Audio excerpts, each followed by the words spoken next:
we solve the mass mixing ratio in TiGCM, and when you switch to the number density, there is an additional 10 coming from the change of the neutral total density.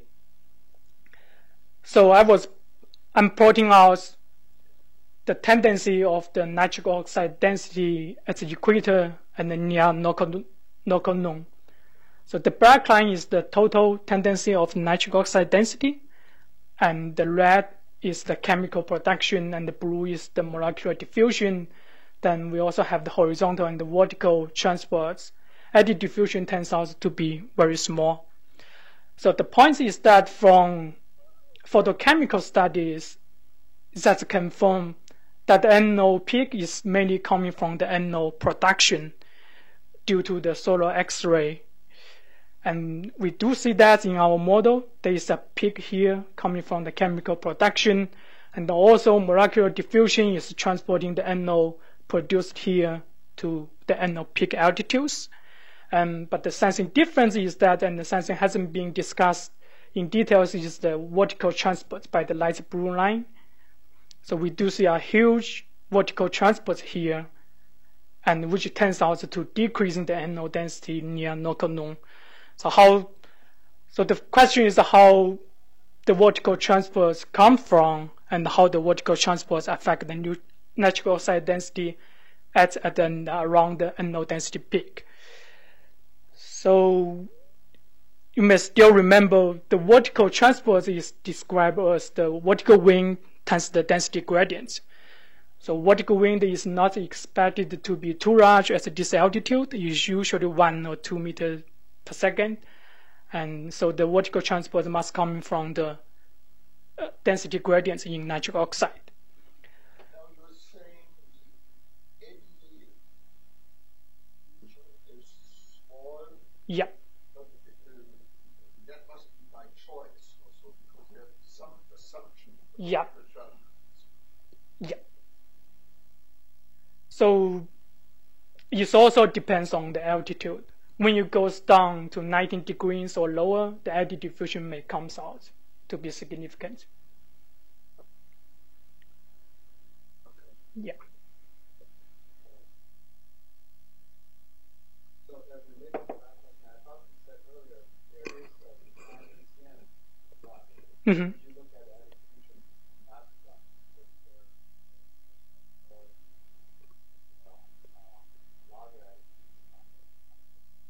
No, I only look at the cooling power from the TiGCM, but I didn't do the 10 analysis from the TiGCM simulation. Yeah. Okay. So the next question is how the density gradient is so large at this altitude. So to figure out that, I did several test runs, and I'm showing you the NO density as a fixed location, 0 longitude and 0 latitude, and the axis is the time, and the altitude is from 100 to 120 kilometers, and it's a 5-day run.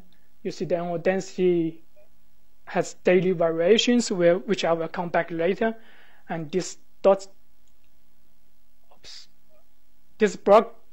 dots are the NO density peak height. So the first test run I did is that I largely decreased the NO density. Thank you. I largely decreased the NO density below 120 kilometers, as you can see here, and then let the model run. So you will see the NO density return to the standard run in about 2 days. And the second test run is I largely increasing the NO density below 120 kilometers, and you will see in about 4 to 5 days, NO also returns to the standard run. So when I comparing the difference between these runs, the major difference coming out from these two reactions, the NO photodissociation and the reaction between NO and N²S. So these two are coming from the standard run, and these two are from M1, in which I largely decreasing the NO density below 120 kilometers. So when you decreasing the NO density, the photodissociation and the reaction between N² and NO are also largely decreased. So that means these two reactions will allow NO to build up there as below 110 kilometers. And then if you increasing the density here, you will see a significant increase in the NO photodissociation and NO reaction with the N-CoDeS. So that means because of the loss mechanism of the NO, this two prevents NO to accumulate at these altitudes. So it's more likely you have NO photodissociation and the N-CoDeS reacts with NO to determine your NO density below 110 kilometers is more like a photochemical equilibrium. Mm-hmm. But what determines the N-CoDeS? It's still The leading question.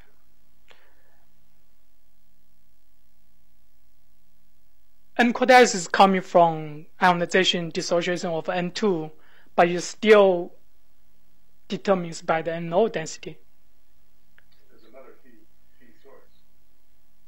Quenching of NWD. Yeah. So I guess the point is that you have the strong loss mechanism here, so you will have a large density gradients in the NO density, and with that, then you have a strong vertical transport. So how is the vertical transport affect the NO density at this altitude? So we are coming back to the diurnal variations of the NO. I'm plotting out the NO density in 1 day, and this is the UT since it's 0 longitude, so the UT is the same as the LT, and top here is the NO peak height.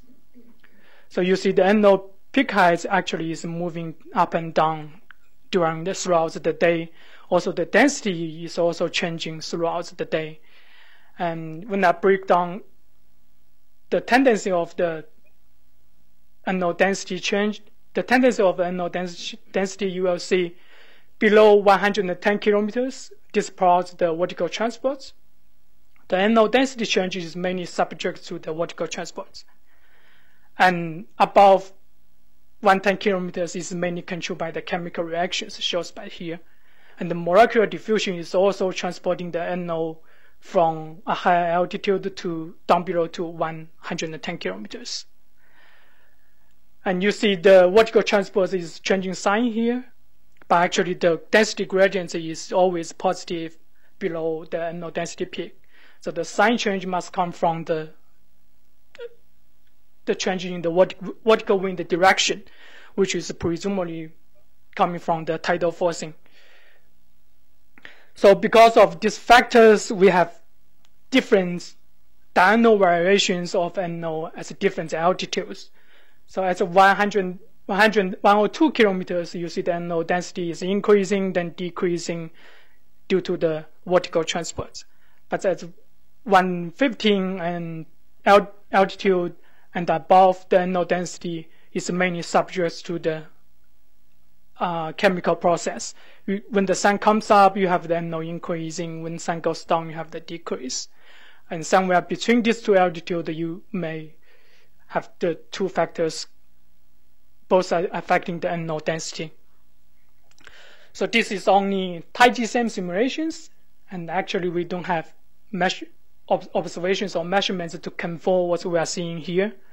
And the tidal signature in NO density has not been studied in details. Dan has two papers when using Haloe measurements of NO density at sunrise and sunset, and to estimate the tidal effects in the NO density. And besides that, there is no NO density is usually coming from single rockets or single satellites and from single local time. There's no way you can see the tidal signature in the NO density. And also, I anticipate if using VACAN-X or some similar model, you will get a more comprehensive view of the tide signal in the NO density. So that's the last page of the first subject is that the NO density at low latitudes is not only subject to the solar X-ray, solar UV radiation, it's also subject to the vertical transport. And NO density, as I just mentioned, is always driven by the unknown observations. And recently when the GUI, the scanning mirror on GUI stopped working, and we are somehow very lucky to get another data set of the unknown current density.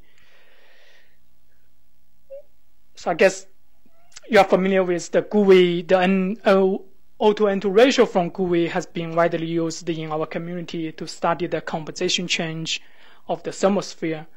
And following a similar procedure, when the GUI has the current emission measurement of the NO epsilon band, and you do the retrieval, you can get the NO current density.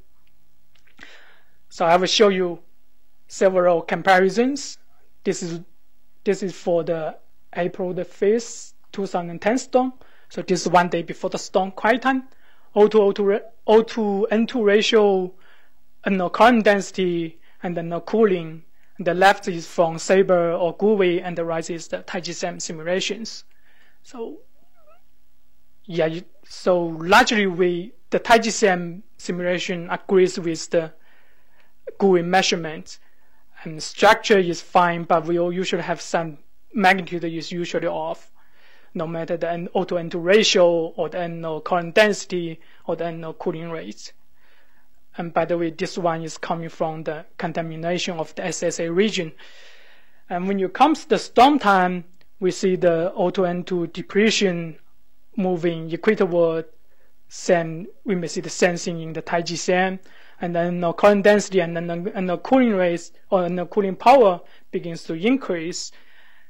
And 1 day after storm, the O2N2 ratio depletion is more equatorward, and somehow you will always see our simulation, the boundary is always more poleward than the measurements. And our current density and NO cooling rate is always less than the Sabre and GUI measurements. So although the magnitudes are off, but we usually capture the overall structure, especially you see the middle latitude and NO enhancements. We are both seeing the GUI measurements and TiGCM simulations.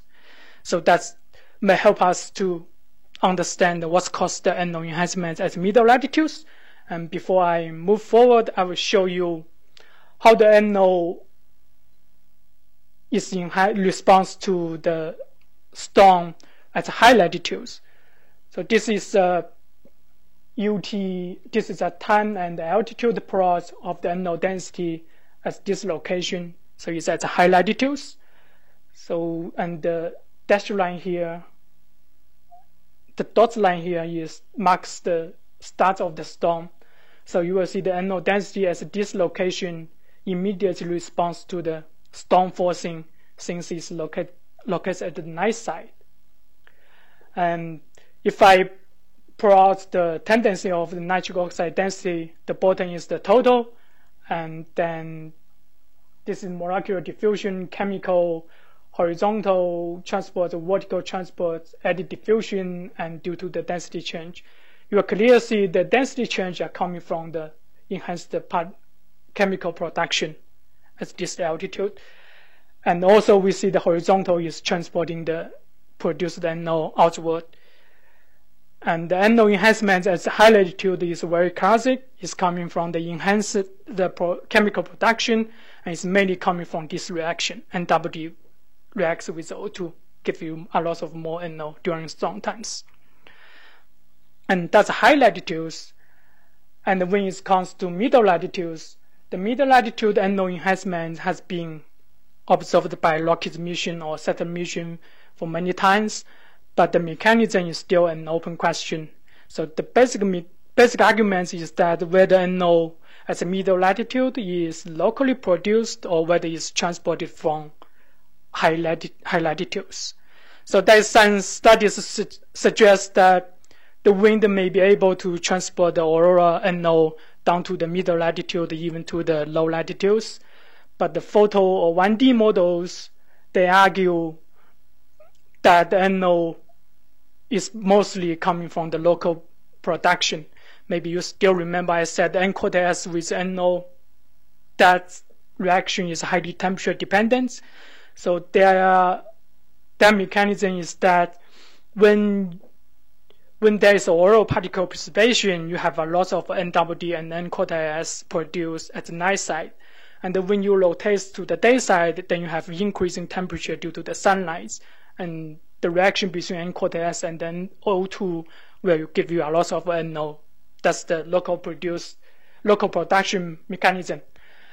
And Richard also pointing out, even you have the NO transported from the high latitudes, it may destroyed by the N-quarter-S at 115 degrees. So the transport must happen below 115 degrees from their model results. So what's happened in our model? So it's similar to the high latitude. I'm plotting out the NO density at the middle latitudes. It's 13 degrees north, and this is the time and the altitude, and you see the NO density increasing during the storm time. And if you take a look closely, it does our NO density actually begin to increasing at around the 2 local time. So that's directly contradicts with the local production mechanism. The local production mechanism says it has rotated to the day side for NO to increase. So we may not need the local production to explain the NO enhancement at this latitude. So this is the total tendency of nitric oxide density at this location. And then molecular diffusion, chemical production, horizontal transports, vertical transports, and eddy diffusion, and due to the density change. So first thing you will see, the vertical transport is somehow different than the equator. You have more structures here, and that's not related to the NO enhancements at this location. As you compare the horizontal transport with the total tendency, you will see the NO enhancements is mostly coming from the horizontal transport from our model results. And also the molecular diffusion is transporting the NO from higher altitude to lower altitudes. And as for the chemical, we actually see the NO production from the chemical is decreasing at 115 kilometers during the storm time. So what happens, or what's the difference between our model and the photochemical model, which supports the local production mechanism? So first of all is this reaction, N-quarter-S plus O2. This is highly temperature dependent, and the local mechanism says it would increase in the NO density during the storm time at middle latitudes. And I'm plotting out the temperature at this location, and also temperature, then the reaction rates for this reaction, then N-quarter-S density, O2 density. So during storm time, we do see the temperature increase, and which increasing the reaction rates for this reaction. And then O2 density increase due to the transports. But somehow our N-quarter-S density is decreasing. So overall, you wouldn't see a increased NO production during the daytime from this reaction. So something is happening to the N-quarter-S. And also, Richard mentioned, even you have the NO transported from high latitudes to middle latitudes at 115 kilometers, the NO will be destroyed by N-quarter-S. And from our simulation, is similar to this one. We have a decreasing in N-quarter-S density, and even the NO density is increasing. Actually, we don't have a significant loss to NO from this reaction. So the major difference between our model results and the photochemical models is that our N-quarter-S density is decreasing. So what's happened to the N-quarter-S density? I'm plotting out as the NO density, I'm pointing out the N-quarter-S density here at this location. It's also 5 days run, and from 100 to 200 kilometers. So you see the N-quarter-S density is decreasing during the storm time, and this is the total tendency of N-quarter-S density. And slightly different than the NO density tendency is that the N-quarter-S density change variation is mostly subject to the chemical processes and also the molecular diffusion. So what's happening during the quiet time is that your chemical is a loss for your encoded S density around 115 kilometers. As I mentioned, at 115 kilometers, encoded S is very efficient transfer to NO. And at higher altitudes, NWD is an important mechanism for the encoded S production. So then the molecular diffusion is transport your encoded S at higher altitudes to the 115 altitudes here. And when it comes to the storm time, what's happening first is that since you have the NO enhancement at all altitudes, so the first thing happens is your encoded S density is decreasing at 200 kilometers due to the enhanced NO loss through chemical processes, mostly from the encoded S plus NO reaction. So your NO density is lost at this altitude, and then your molecular diffusion, the region with positive molecular diffusion will move upward. That means there will be no more NO density from 200 kilometers to supply the NO at 115 kilometers. Which rate are you using in the simulation? Which way? Rate for Standard one. NO. Standard one. The one that's in the type. Yeah. Yeah. Increasing temperature. Yeah. That's not really the same one. Yeah. JPL one. Yeah, that may be the reason we have the increasing loss here. The problem with the JPL one, as I see it, is just that it's probably realistic at the low temperatures, Mm-hmm. the negative temperatures. Mm-hmm. But at 1,000 degrees, I can't see how Yeah. you could have such a. Yeah. This doesn't make sense to me. I think it's an extrapolation of measurements that were made via room temperature. And so, really, it's hard to know what the right The really rates. is at these high temperatures. The middle one that you showed, the one that was Gamaro. that was measured in 2006, Mm-hmm. this sort of it went down and it sort of stabilized. Maybe that's realistic. So Mhm. those are lab measurements. They are both lab measurements when the temperature is low, and they do the interpolation for upper atmosphere. Yeah, the JPL is a compilation of various lab measurements, and that 2006 one is a specific lab measurement. I presume also made near room temperature. Mm-hmm. And then when you want to get a high temperature estimate out of that, sometimes there are lab measurements, but rarely. Most of these atmospheric chemistry lab rates that come out of the JPL compilation are designed for use in the middle atmosphere, stratosphere chemistry, and so forth, where the temperatures are not so terribly high. Yeah. And what I've always said was, once you get to 1,000 degrees, the collision rate, the root T factor, has to start to kick in, regardless of what the exponential term of the rate is. The one that's controlled by the barrier to activation, and so most of these bimolecular rates should increase their temperature dependence at the high temperatures, but we don't really know. Hmm. And the rate that's in the high DCM now is a result of taking that JPL rate and sticking the loop in. Yeah. Which I can't really defend. So I think we have the freedom for those high temperatures to make up something that works. So that's the tradition. Now, Yeah. now one piece I didn't get what you call chemical loss. So Okay. sort of shovel this stuff into these other molecules. Where do they go? We are to Cannibalize. Their extraction is sometimes called a cannibalistic reaction. You guys they go to Where do the results of this N2. go? N2. So encoded S reacts with NO, give you N2 and O.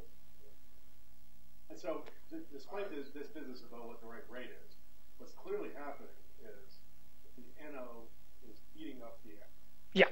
That's the major point. which happens at other altitudes as well. Yeah. It's a common, and it happens in the odd oxygen chemistry. The big species eats Mhm. from the little one. But the question is, Yeah, I can do a test run with the JPO. well, I don't know. I would try that. Maybe that 2006. Okay. It's defensible. It's Yeah. somebody. We should look at the publications. Yeah. See how high in temperature they actually measure. So the NO density would be too crazy. Maybe. That might help. But you are using the Duff et al. Not yet. No, not yet. Not yet. I think that's probably right. Yeah. I mean, the Sorry about the digression. I did use the Duff one. It will increasing the NO current density at high latitudes. Yeah. But as I point out, when we load the paper, is that when you have more NO, you change the temperature. Yeah. That's nothing you have to quantify. So in other words, what's happening is they can just produce neutral N2. Yeah. Yeah. And it is not, so the overall density isn't much changed. It's not that stuff is raining down or pushed up. Yeah. Okay. In the model, it actually just disappears because N2. It's a minor species. Well, no, it's not. In the model formulation, N2 is simply the background. 1 minus O2. Minus O2, Yeah. So when they go to, well, I don't know. Yeah.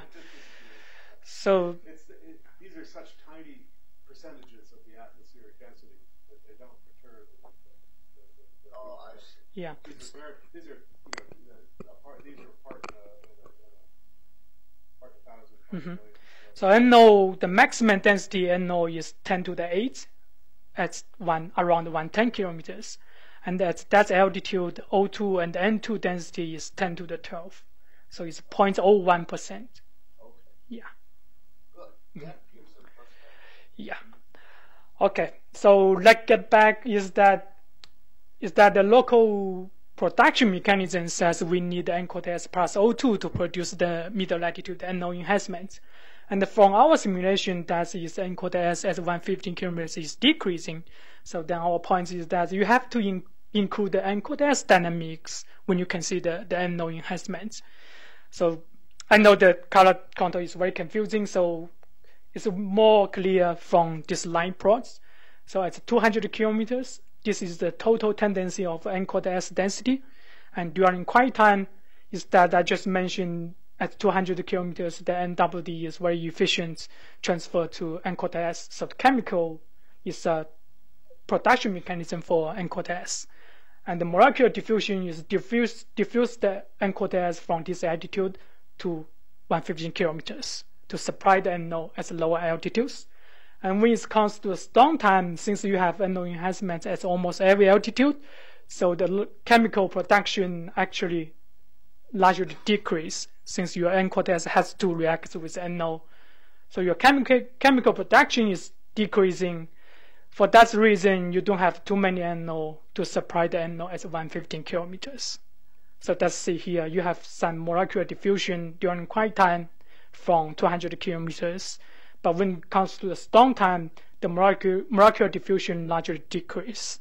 For that reason, the total tendency of NCOTS is negative. So you have decreasing NCOTS density there. So you wouldn't have the local production mechanism for the middle latitude NO. That's our main point. So I've touched the middle latitude, the low latitude NO, and also the middle latitude NO. And I haven't shown you the high latitude NO. Actually, this is our original motivation to revisit the NO density. So I'm showing you the comparison between TaiGCM and Snowy during the storm day. During the storm time, actually it's 1 day after storm. So the red is from our model and the black is from simulation, from Snowy measurement. So you see there is some discrepancies there all the time. So we can bring the particle model, since we're using the empirical particle model to drive the particle precipitation. Yeah, so then we can say that empirical model doesn't describe the real particle precipitation. And I also believe the temperature has some contribution to this. Since we have empirical convection model, our Joule heating may be off, then chemical reactions are most of the chemical reactions are temperature dependent. So your temperature is off, you may not have the correct production, I guess. So, and to my knowledge, I didn't see too many studies or didn't see any studies to validate our temperature representation during storm periods. I'm not sure whether it's a thing worth investigation. All right, I guess that's all. I'll leave the summary here and be happy to take questions.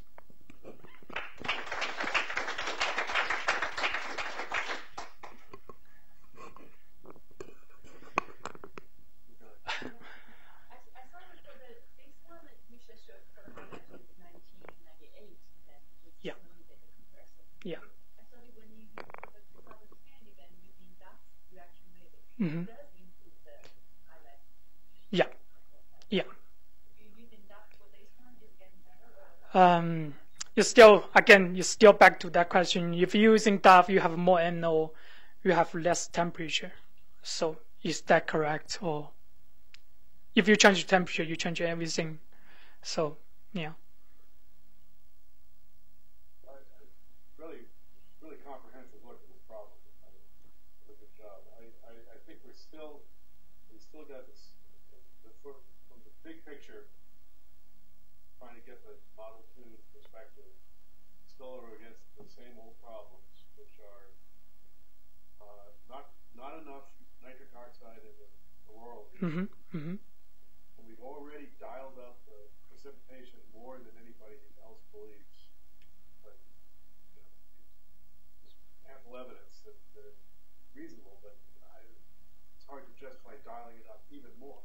Except in the really big storms, of course, when all bets are off. Still don't get enough in the auroral region. We still get a little too much. That's low latitude. Low latitudes. Yeah.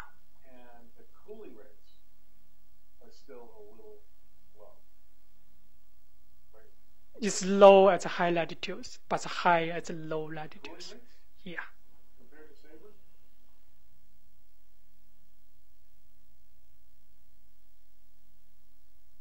But this is the daily zonal mean, so you had low latitudes. Is this a storm case? This is quiet time. Quiet time there. And which is which? The solid is Sabre and dash is our model. Okay, so that seems to also indicate a little too much. Yeah, I guess it's coming from this tidal peaks here. Those that think, yeah, we're still a little low in cooling rates, but the cooling rates are not bad. Yeah, compared to CO2. Which doesn't solve your problem of storm recovery. Yeah. But in terms of just trying to understand the NO and the cooling rates and the density, I think the one thing that I don't know that this is going to be the answer for everything. You're always looking for one magic bullet, but the one thing that's always a player on both sides is the atomic oxygen. Mm-hmm. Half the cooling rate comes from atomic oxygen variability. Yeah. Plus O. And atomic oxygen acts as a valve, changing at low altitudes, changing NWT to N quartet S.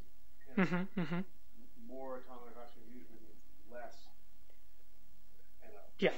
And so atomic oxygen is a huge player here, and we're still struggling to get the atomic oxygen right in these models. I think, if anything, IGCM is still a little low, except when we dial down the eddy diffusion.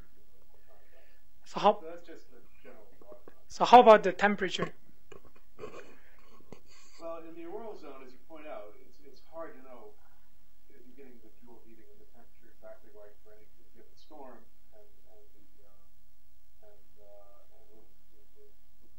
very low resolution way, both in the modeling and the observational side.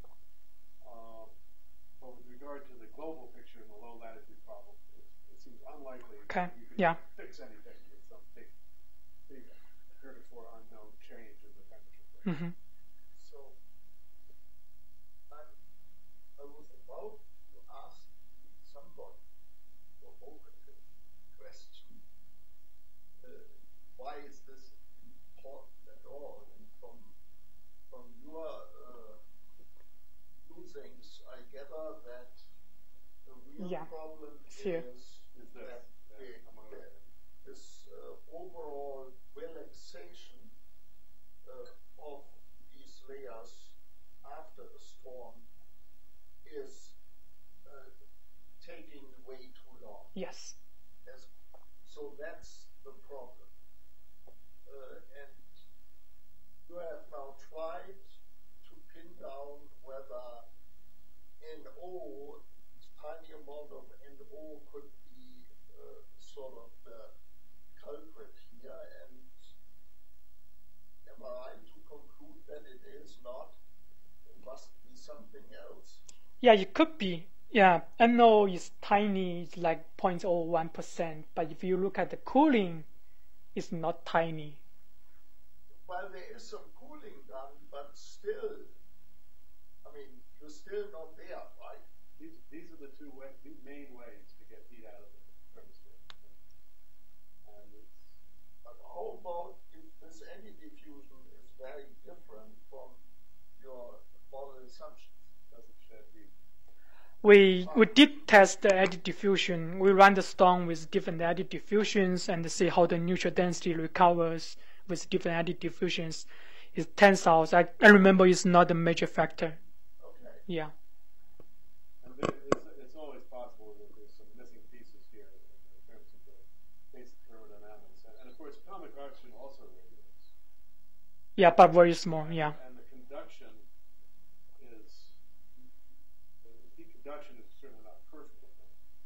Okay. But the overall puzzle, both on storm scales and on climatological scales, is trying to establish the basic radiational response of the thermosphere in terms of what we observe primarily through the density changes. That's the main metric that gives us a window into what the temperature is doing. So in terms of why is nitric oxide important, I can tell you what I wrote in 1995 in order to get the Snowy project funded.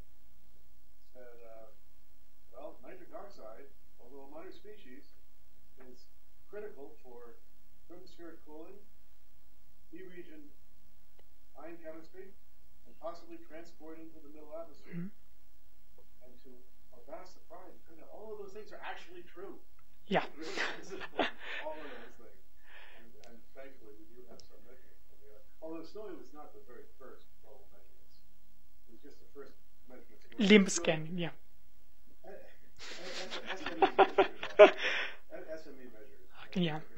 Comprehensively, it was subject to instrument degradation, and consequently led us down the wrong path for decades. Yeah, I do remember it's like 2 profiles per day, 2 observations per day. Yeah. You got the big picture. It's just that you got the climatology completely wrong because the instrument degraded as the solar cycle descended. Okay. And so if you looked at this plot, if you made this plot with SME data, you'd have to take that green thing and tilt it by a factor of 10.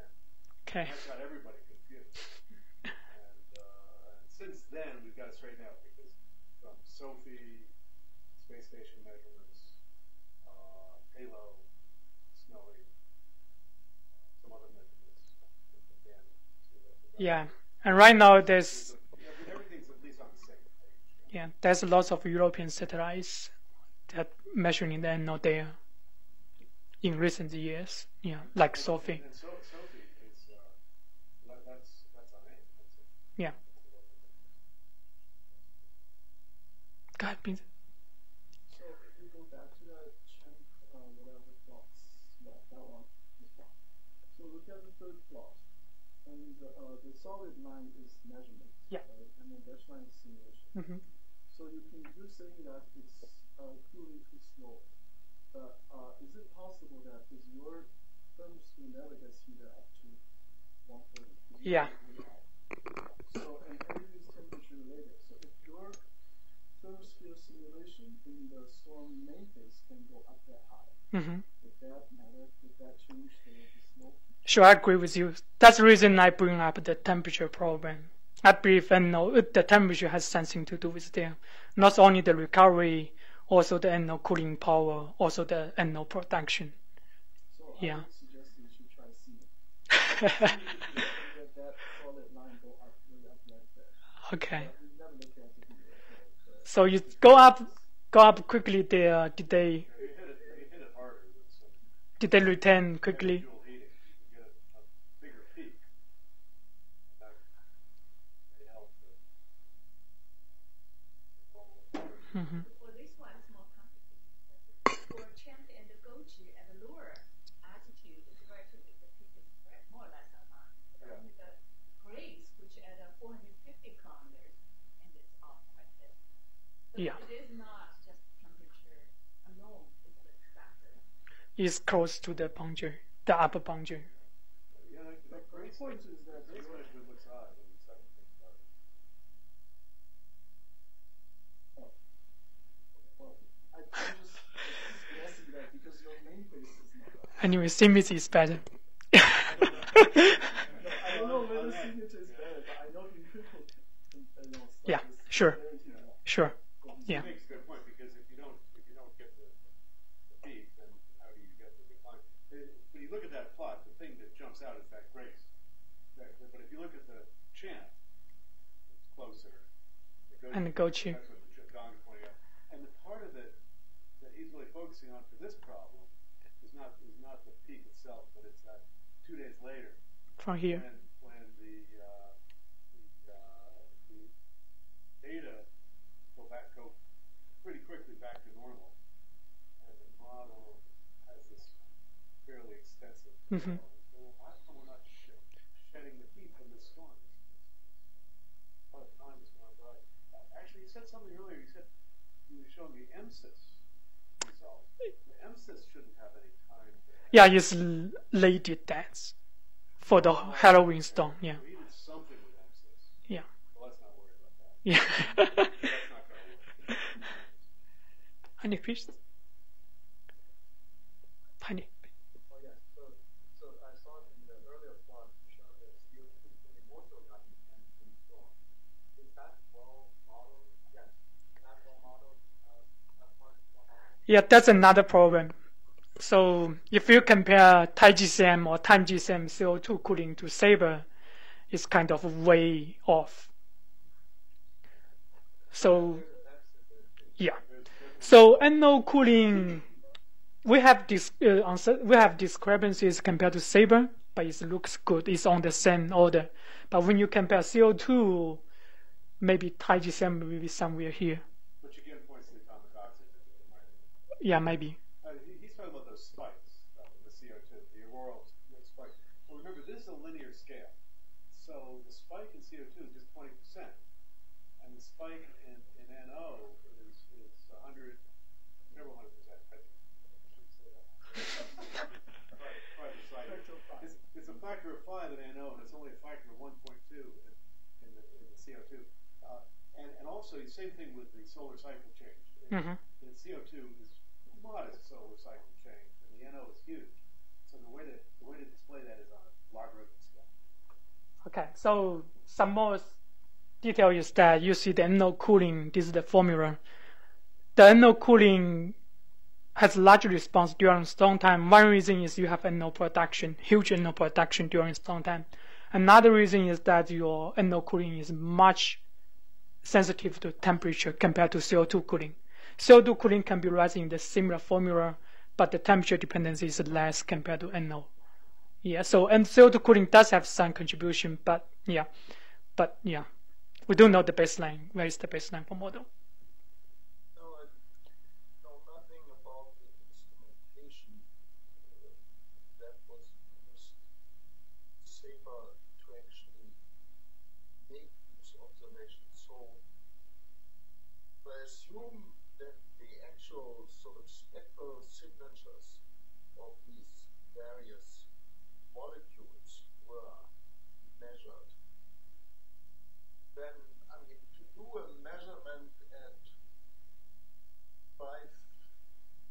and 3. U is, my opinion, non-trivial as compared to the background in the instrumentation and so on. And I still have in the back of my mind that in this recent observation of the solar corona during the eclipse, there showed up a spectral line that is unidentified. So my question is, could it be that you're missing some species that could be effective coolants? You're not missing species, but you are correct about the non-triviality of this measurement. But I think I should try to answer it after. It's not a simple.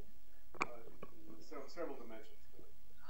The bottom line is what you said before. There's 3 things that go into this: NO, O, T. Temperature.